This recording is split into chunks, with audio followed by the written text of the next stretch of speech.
এরকম খোলা হাওয়া গায়ে লাগলে কার না ভালো লাগে বলেন তো। মনের ভিতর যতই দুঃখ কষ্ট থাকুক নিজে নিজেই ভালো হয়ে যাবে। গাইজ, আমি এখন কোথায় যাচ্ছি আপনারা সবাই সাথে থেকে দেখেন।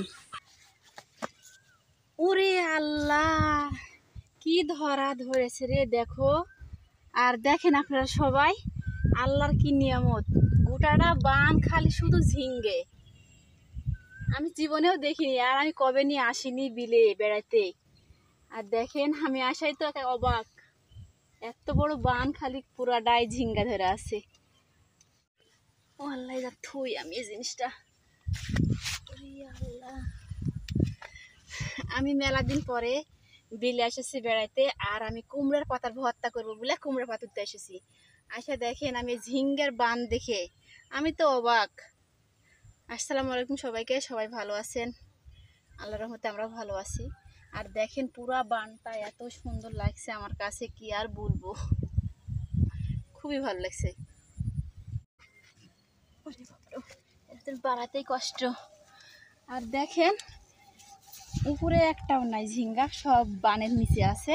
উপরে একটাও দেখা যাচ্ছে না, উপরে শুধু গাছ, খালি সবুজ হয়ে আছে, কত সুন্দর সবুজে খালি মোমো হয়ে আছে, দেখতেই ভালো লাগছে। আবার কুমড়াও আছে এর ভিতর, আমরা কুমড়ার পাতায় ভর্তা বানাবো, সেখানে এসেছি আমরা।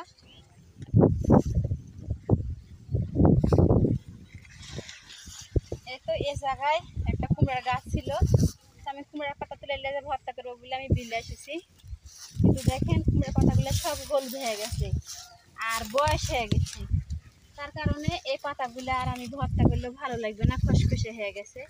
এখন কি উপায়, আমি কয়টা ঝিঙ্গা তুলে নিয়ে যাবো রান্না করার এখানে। আর এই বানের পাশে আমাদের যে ঘাসের ভিউ আছে, আর এগুলা ঘাস কাটা হয়ে গেছে, কিন্তু বিলে এখন ধান নাই, কোনো আবাদ নাই, তার কারণে গরু ছাগল সব ছাড়া থাকে, তারাই মানে সেগুলা খাইয়ে একবারে ছোট ছোট হয়ে গেছে। আর এই পাশে বড় বড় হয়ে আছে ধানগুলা। এখন কি উপায়, এই ঘাসের ভিউ না ঘিরলে তার হবে না, ঘাসের ভিউটা ঘিরে লাগবে। কুমড়োর পাতা তোলা হলো না, তো কয়েকটা আমি ঝিঙ্গা তুলে বাড়ি চলে যাই, যেহেতু বেলা চলে গেছে, বেলা নাই তো কি করা। বিসমিল্লাহ।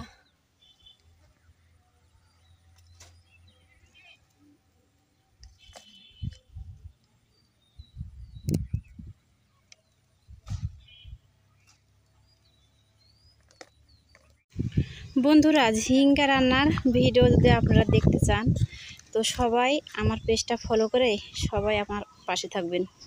আজ এ পর্যন্তই, আল্লাহ হাফেজ।